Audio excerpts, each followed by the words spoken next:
Hey guys, it's Kevin in my review for the next film in the Small Axe series, that of course being Alex Wheatle. So what Alex Wheatle is essentially about is we center on, well, Alex Wheatle. He ended up being this very successful poet, but also this, he was a poet, but he was also a musician of sorts. And basically, we see his entire journey from basically his transformation from upper London to more of the Jamaican roots, but also him starting to dive deeper into his work, and eventually his arrest from protesting and things like that, and basically just showing off his life and what he really stood for overall. So, Alex Wheatle, I was obviously excited for this film, as I have been with every Small Axe entry. I mean, coming off the heels of the 3 that Steve McQueen has done, I was expecting nothing but goodness from this film. I really didn't know much of what this one was going to be. These last 2 were not nearly as heavily praised in the way that those first 3 were. I feel like the first 2 especially, so many people were talking about, and these last few have been a little bit more unknown to me, but again, that made me that much more intrigued to see how they really would turn out. And in terms of Alex Wheatle, I will say, while the passion is still very much there, and I do think that, I really have admired the way that Steve McQueen has continued to make every film feel so different, it's the first film in this series that I just overall was not fully satisfied by, and I don't think works as well as it really could have, and I do think is really the only misstep in this series so far. But we're just getting to right now, starting off with the cast, and I'll say right now, that's easily the best thing about this entire film. I think the cast here, just similar to all Steve McQueen films, top to bottom, everyone does a really excellent job here for sure, especially when it comes to our main actor here.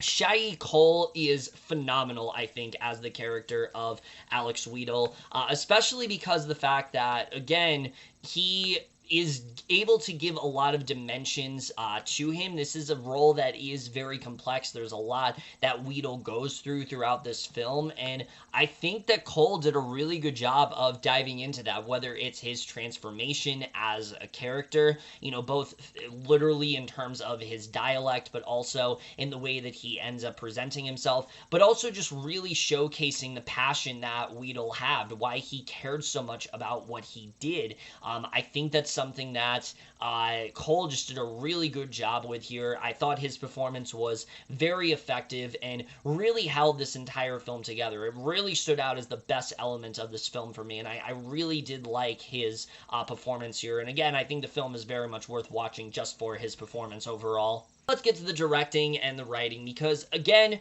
the directing here, not the problem.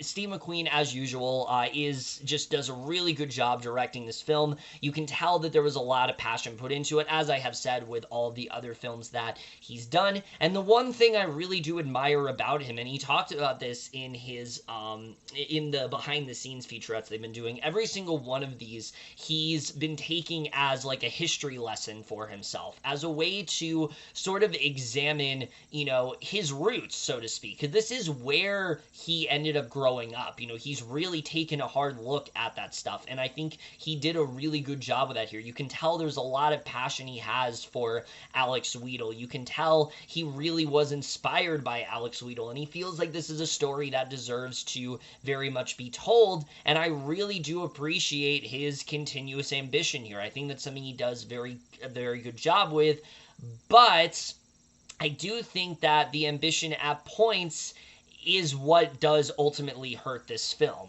Because while I do really like the fact that Steve McQueen is trying to do something different here, delving into the screenplay, there just isn't really a lot going on here in terms of the story, and I think that's what really hurts it. In terms of a consistent story, there just isn't really one. The film feels very fragmented. We constantly are jumping back and forth between Wheatle in prison to Wheatle being this younger teenager, when he was in foster care, and he was just not very well treated at all. He was in a very rough upbringing, and his transition to, Southern Britain, and him getting more ingratiated within that community. And again, all this stuff is well told for sure. It just never feels as complete as it really should. And I think its biggest issue really is just the screenplay here. I think he needed to focus on one part of his life, but McQueen is trying to tell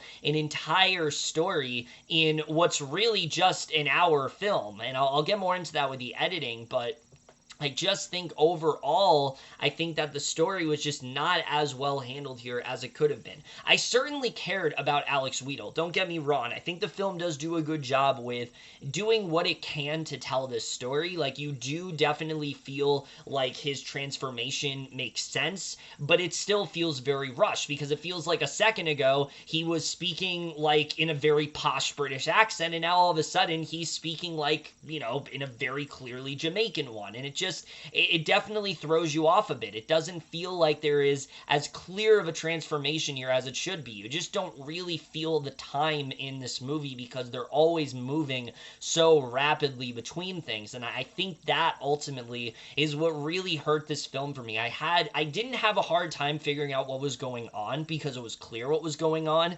It was more, I just needed to spend more time with all of these key events, because they're clearly all very important. And I liked the way that they were set up, but what I have enjoyed about the other films that McQueen has done is that he really has taken the time to get you to spend with all of these characters. Even Red, White, and Blue, that was more the third act that I felt was rushed. I felt the first hour he still did a good job of getting you to spend time with these characters. Here, I feel like he didn't really do that. I feel like he kind of rushed through it, and that definitely did hurt the film for me. And as a result, all of the other characters that aren't Alex Wheatle left no impression on me whatsoever. I don't really feel any specific way about them, because I just didn't really feel like I got to know them all that well.